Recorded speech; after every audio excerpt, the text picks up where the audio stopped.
దేవా, నా పట్ల నీకున్న ప్రణాళిక నెరవేర్చబడటానికి ఇవన్నీ సమకూడి నా మేలు కొరకే జరుగుతున్నాయి అని ప్రభుని స్తుతిస్తూ వెళ్ళు. చెరసాల్లో పడ్డాడు.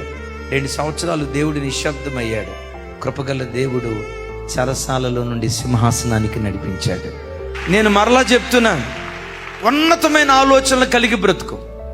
నీ కళ, నీ దర్శనం నెరవేర్చబడటానికి వస్తువులను, వ్యక్తులను, స్థలాలను, పరిస్థితులను, వాతావరణాన్ని సమస్తము దేవుడే సమకూర్చటం ప్రారంభిస్తాడు.